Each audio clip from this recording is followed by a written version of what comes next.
Bonsoir, bienvenue dans cette nouvelle émission Quad 9. Aujourd'hui, nous rencontrons Madame Béatrice Bellé, secrétaire fédérale de la FSM, c'est-à-dire la Fédération Socialiste de Martinique, qui récemment, je crois, a été nommée secrétaire nationale à l'égalité réelle du Parti Socialiste.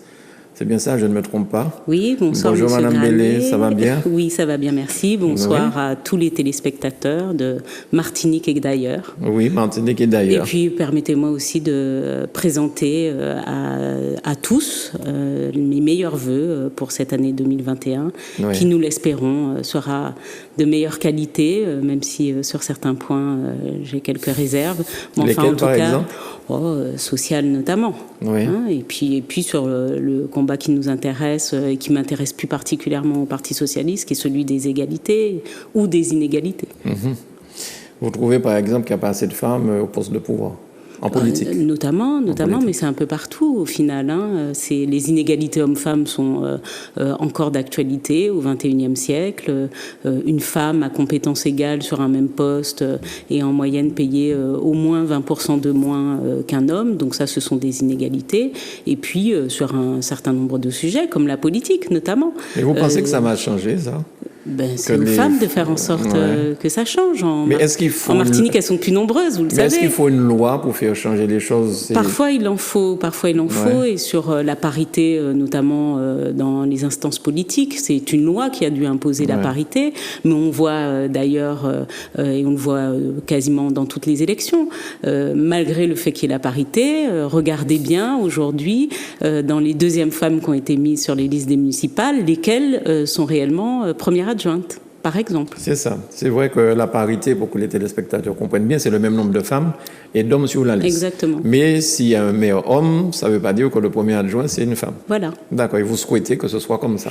Ça serait bien, en tout cas, à mon sens, que les femmes ne servent pas simplement pour la comptabilité ou la légalité, mais que leur investissement politique soit reconnu et leur investissement militant soit reconnu un peu plus. À Marseille, ils ont fait pire que ça. Ils ont carrément utilisé j'ai envie de dire, l'engouement que les Marseillais avaient pour le docteur, qui a été élu comme maire et quelques semaines après, qui s'est désisté. Alors, vous avez déjà porté un jugement, vous dites utiliser... C'est ce que j'entends, sur les médias nationaux. Mais vous répétez. Il ne faut pas répéter. Ce qu'il faut savoir, c'est que c'était un groupement de différents partis politiques, avec lesquels Mme Rubirola, qui a en effet été élue, qui a été portée par un certain nombre de partis, dont le Parti Socialiste et très largement. Mme Rubirola, et il faut respecter ça, a en l'occurrence des graves problèmes de santé, et contrairement à certaines personnes, elle préfère s'en aller que laisser une chaise vide et faire croire qu'à distance on peut gérer les affaires d'une ville comme Marseille. D'accord, donc vous pensez que c'est ça la vraie raison? Non, c'est la raison que cette dame a donnée, et je crois qu'il faut respecter la parole d'une dame qui dit que pour des raisons de santé, elle ne peut pas conduire les affaires de la ville. Je crois qu'il faut la respecter, cette parole. Bien, je prends acte. Alors, les problématiques dont souffre la Martinique sont diverses. Quelles sont les problématiques qui attirent encore plus votre attention et qui méritent d'être changées radicalement, rapidement, en fait? Radicalement, je dirais que l'état social de la Martinique est préoccupant et un taux, en l'occurrence, de pauvreté de 30% tel qu'il a été annoncé avant le Covid aurait dû faire l'objet d'un tremblement de terre. Par rapport à la métropole, c'est quoi? On a 18% à peine. Presque le double, quoi. Voilà, et encore 18% aujourd'hui. Avant Covid, on était plus entre 9 et 12%, suivant les territoires. Nous, on a un taux à 30% de pauvreté, ce qui veut dire qu'on a plus de 110 000 Martiniquais aujourd'hui qui vivent avec moins de 1 027 € par mois. Voilà. Et lorsque l'on dit ça, on ne parle pas de personnes qui vivent simplement des minima sociaux. On parle en plus de personnes qui ont des activités professionnelles et dont les revenus globaux sont constitués à près de 60% par des revenus du travail. Ce qui veut dire que ce sont des personnes qui travaillent, mais que ce sont des travailleurs pauvres. Et ça, c'était les chiffres avant Covid. parce que lorsque l'on regarde ça, ce sont des personnes qui sont sur des emplois précaires, sur des CDD, sur de l'intérim, et qui principalement, pendant la crise, ont été les premiers impactés. Lorsque vous avez un CDD qui finit en plein milieu d'une période de crise, vous n'êtes pas renouvelé. Lorsque vous êtes en intérim, on ne vous appelle pas, puisque l'activité est arrêtée. Et vous n'êtes pas correctement indemnisé, puisque ce gouvernement, par ailleurs, a décidé de modifier les règles de l'indemnisation chômage. Donc je crois que pour les Martiniquais, parce que nous devons nous regarder nous-mêmes, ça aurait dû faire l'effet, ce 30%, et peut-être ces 10 points qu'on va prendre, 40% lorsque l'on va arrêter le chômage technique, et puis que la situation sociale va arrêter d'être cotonnée, parce qu'on est un peu sur du coton, entre les aides données aux entreprises et puis le chômage partiel payé. Mais lorsque tout cela va s'arrêter, on devra se regarder encore davantage, et je crois que l'urgence était à ça. Il y a une urgence sociale qu'il faut prendre en compte, parce qu'il s'agit de la réalité quotidienne des gens. Voilà, c'est pas des choses fantasmées. Il y a des gens qui aujourd'hui en Martinique vivent mal et dans de mauvaises conditions. Alors, vous êtes la première secrétaire, vous êtes la secrétaire fédérale de la FSM en Martinique. Comment va le Parti socialiste martiniquais en ce moment? Eh bien, écoutez, il se refonde, donc ça c'est une bonne chose. C'est la mission qui m'avait été confiée.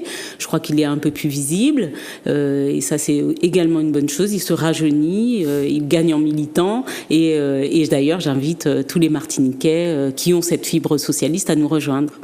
Est-ce que vous allez faire partie du combat, par le combat, prochaine échéance électorale pour la CTM? Est-ce que vous allez faire une liste ou alors une alliance avec une équipe en place? Écoutez, je crois qu'avant de parler d'alliance, il faut parler de projet.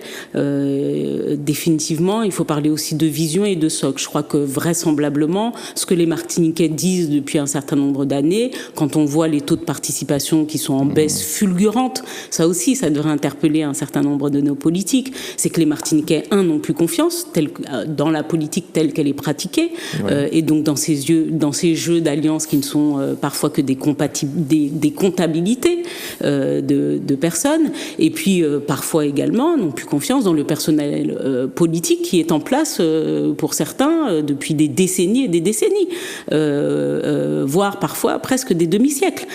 Donc je crois qu'il faut s'interroger sur ça. C'est un message aussi des Martiniquais. Donc oui, nous serons de la bataille, mais nous y allons sur des bases qui sont des bases idéologiques très claires. Nous sommes des socialistes, nous sommes un personnel politique de gauche, nous pensons qu'il y a des clivages dans notre façon de concevoir la société, et nous, notre façon de concevoir la société, c'est de dire qu'il faut s'occuper des hommes, que l'économie, l'écologie sont des instruments d'amélioration de la vie quotidienne des gens et pas l'inverse. D'accord. Est-ce que le Parti socialiste fait toujours partie de EPNM? Déjà, je crois que PNM n'existe plus en tant que tel. Ah bon? J'apprends un scoop. Vous le savez, EPMN existe au sein de la CTM, puisqu'il y a un groupe, voilà. Mais EPMN en tant que tel n'existe plus, puisque pour l'instant, le nom, c'est en fait, l'Alliance, semble-t-il. Vous suivez pas l'actualité? Si, j'ai entendu parler de l'Alliance. Voilà. Donc, je dis vrai. Donc, est-ce que vous êtes... Oui, c'est vrai. Est-ce que vous êtes dans l'Alliance? Non, notre nom n'est pas apparu dans l'Alliance. Et vous êtes rapproché des responsables de l'Alliance Ah non, nous ne sommes pas rapprochés. Par contre, nous discutons avec des personnalités politiques qui sont dans l'Alliance, mais c'est pas nouveau. Nous continuons à discuter parce que nous avons à cœur, par contre, de partager un certain nombre de nos idées et de faire en sorte qu'elles portent également et qu'elles infusent chez un certain nombre de personnes, dont certaines se revendiquent de gauche. Alors, pour l'actualité, on parle aussi de Séguino. Le problème de Séguino, vous avez entendu parler. La Martinique, pendant quelques mois, est restée sans eau. Une partie de la Martinique. Ça risque encore de se produire. Quelle est votre opinion, votre position sur cette affaire de Séguino? C'est une affaire qui traîne en longueur. C'est une affaire aussi qui ne donne pas confiance aux Martiniquais, parce que prendre autant de temps pour régler un problème foncier de tuyauterie, les Martiniquais ne comprennent pas. Les Martiniquais ne comprennent pas qu'on subisse des inondations et donc de l'eau qui tombe à profusion à un moment, et qu'ils se retrouvent pendant des mois et des mois privés d'eau.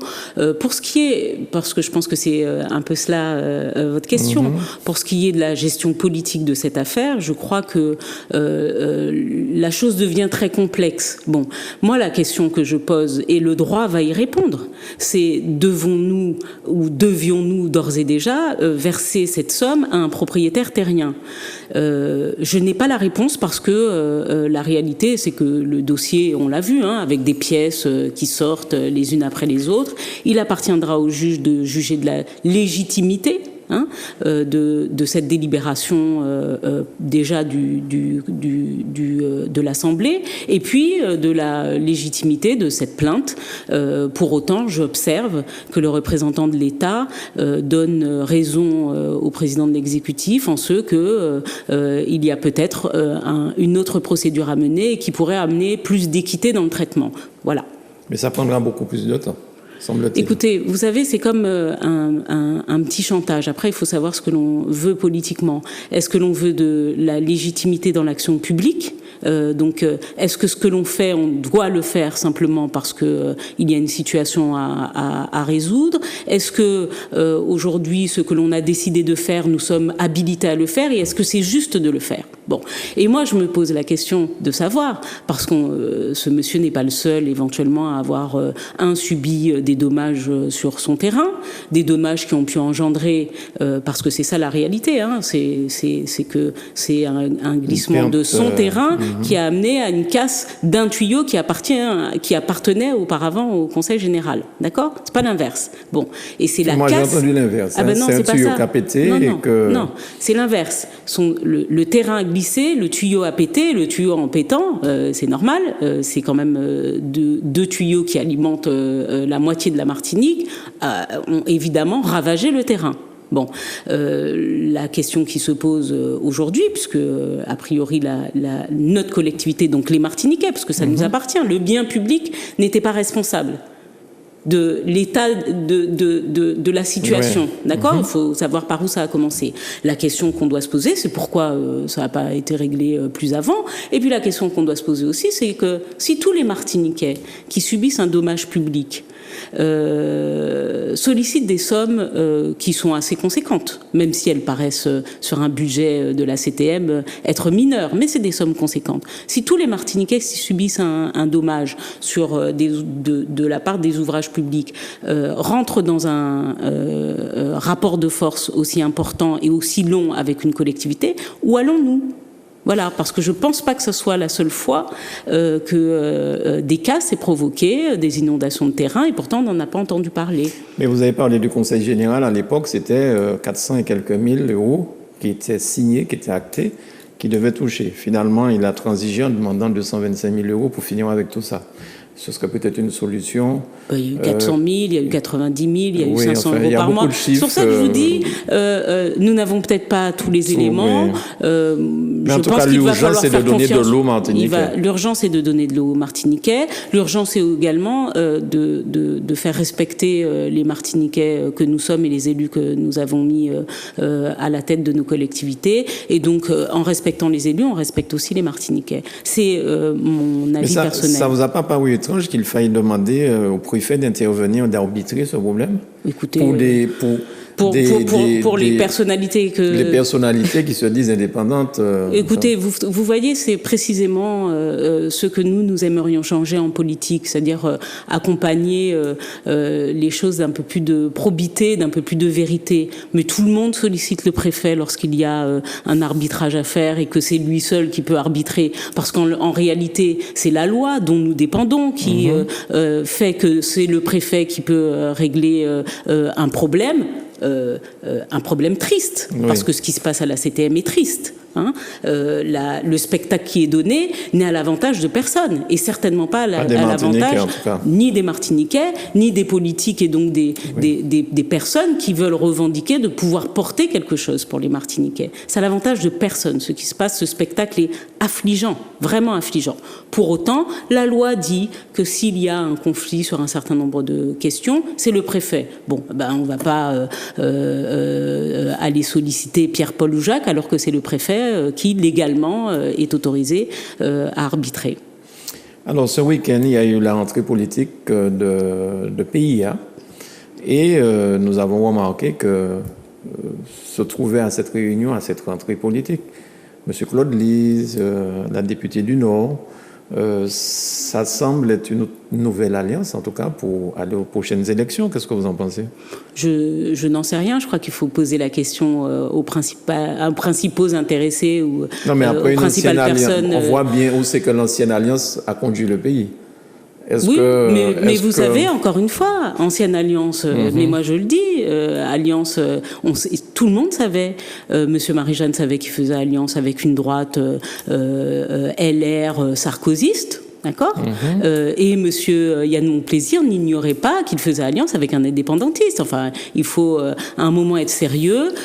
Et d'ailleurs, je crois que cette droite n'est pas très sérieuse dans son attitude, parce que on peut pas faire bras dessus, bras dessous lorsqu'il s'agit d'aller aux élections municipales, et puis pousser des cris d'orfraie quelques mois plus tard, et puis prétendre à la dictature quand on a tout de même participé pendant 4 ans et demi à ériger ce modèle comme un modèle parfait, ou en tout cas avec 2-3 couacs. Moi, les gens qui se scandalisent officiellement 6 mois avant le renouvellement ou 6 mois avant des élections, j'y accorde peu de sérieux.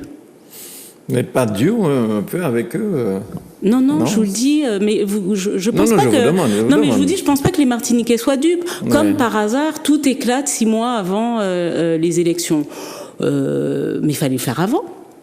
Voilà, fallait le faire avant. Ces gens qui respectent tant les Martiniquais, ils avaient qu'à prendre leur parti avant, puisque vraisemblablement ça fait longtemps qu'ils ont remarqué que rien ne fonctionnait comme il fallait. Mais il faut prendre ses responsabilités avant, pas 6 mois avant le renouvellement. Voilà. Donc moi, je trouve que ce n'est pas respectueux des Martiniquais, parce que les Martiniquais ont fait un choix, parce qu'ils se doivent de tenir jusqu'à la fin, quand bien même ils ne s'entendent pas, et ce, pour l'intérêt supérieur des Martiniquais, justement. Et pour que les affaires ne traînent pas, et pour qu'un certain nombre de questions, dont les questions sociales dont je vous parle, soient résolues au premier plan. Ce n'est pas le cas. On parlait du préfet. Le préfet de Martinique, de Guadeloupe et de Guyane, ils viennent de prendre des décisions concernant la septaine, je crois que ça s'appelle. Qu'est-ce que vous en pensez? Est-ce que le regain d'activité économique que certains hôtels, restaurants, en fait, que la Martinique connaissait, sera à nouveau arrêté, là? Écoutez, je ne sais pas si vous l'avez vu, mais la Fédération socialiste de Martinique a sorti un communiqué de presse il y a à peine 3 semaines, dans lequel nous demandons au préfet d'afficher un peu de décisions cohérentes. Alors, on comprend les décisions économiques. C'était les vacances. Les Martiniquais étaient en vacances. Les touristes sont venus passer des fêtes de fin d'année sur lesquelles ils ont été privilégiés d'ailleurs par rapport à nous. Toutes ces personnes qui étaient en hôtellerie, et d'où qu'elles viennent, parce que j'entends de ci, de là que je me ferais une parole contre un touriste, le coderme, tout ça, c'est pas la question. Bon, je dis juste qu'on a dit aux Martiniquais, vous devez être à 6 à table un soir de Noël, et qu'on autorise des fêtes de 150 personnes dans des hôtels. Bon, je ne dis pas que les gens ne doivent pas s'amuser, mais je dis qu'il y a besoin de cohérence. Il y a besoin réellement de cohérence. Alors aujourd'hui que les vacances sont terminées pour un certain nombre de personnes et que il y a peut-être un peu moins de touristes, on renforce des mesures, dont la septaine. Évidemment que ça va porter préjudice, c'est ce que on disait également dans notre communiqué de presse. Ça porte préjudice aux personnes déjà qui avaient décidé de venir, aux hôteliers qui avaient décidé de les accueillir. Quand vous venez en vacances pendant 10 jours, vous acceptez de rester enfermé pendant 7. Alors qu'il fait peut-être pour beaucoup de nos touristes, c'est des touristes qui viennent de France hexagonale, ils viennent bénéficier du soleil quand il neige chez eux, et vous pensez qu'ils vont rester enfermés dans une chambre climatisée? La mer, c'est pas cohérent. Ouais. Voilà, c'est pas cohérent. Moi, je pense que le préfet aurait dû donner plus de moyens pour suivre un certain nombre de visiteurs, parce que pareil, il n'y aura pas de contrôle de cette septaine. D'accord. Bon. Parce qu'on demande aux gens de faire une attestation sur l'odeur. Oui, bien sûr. Et vous y croyez, vous? Non. Moi non plus. Très bien. Et sur le carnaval, ce sera ma dernière question. Sur le carnaval, vous avez vu, là encore, les carnavaliers s'en donnent à cœur joie, parce que la Martinique, c'est le carnaval, la Guyane, la Guadeloupe. Et apparemment, malgré les mesures prises Le carnaval bat son plein, qu'est-ce que vous en pensez? Bat son plein, non, on a vu apparaître... Pas comme les Mardi Gras. On a vu apparaître des petits vidés de 30 à 40 personnes. Très clairement, je ne plébiscite pas ce type d'action parce que je pense qu'on a une responsabilité individuelle et collective. Pour ce qui me concerne, et mes parents me l'ont reproché, mais mes parents ayant plus de 70 ans pendant un très long moment, j'ai même eu peur d'aller chez eux. Alors peut-être que c'était exagéré parce qu'il y a des mesures qu'en effet on peut prendre pour éviter le pire, mais je crois que la Martinique est vieillissante et qu'on doit faire attention à nos personnes âgées et avoir des pratiques qui soient quand même un peu respectueuses de la crise. Alors on peut avoir cette impression qu'on n'a pas beaucoup de morts, que c'est pas qu'on est un peu moins concerné. L'insularité nous protège, mais la prise de risque excessif ne nous protégera pas longtemps. Bien, le Parti socialiste français, enfin en France métropolitaine, est-ce que vous allez avoir un candidat en 2022 ? C'est ce que nous essayons de faire. Nous essayons en effet. Arnaud Montebourg, c'est ça ? Non, pas du tout. Déjà Arnaud s'est éloigné du parti, mais ça ne veut pas dire que demain il ne pourra pas proposer un projet qui soit à la hauteur des attentes du parti. Monsieur Faure ? On ne sait pas. Vous le saurez bien assez tôt, mais en tout cas, ce sera un candidat qui réunira un certain nombre de qualités, des qualités de rassemblement, des qualités aussi de projet social, écologique et solidaire. Merci beaucoup, Béatrice Bellé. Merci beaucoup. Bien. Merci pour votre invitation. Merci à vous de nous avoir suivis. Merci à Manuela pour la réalisation.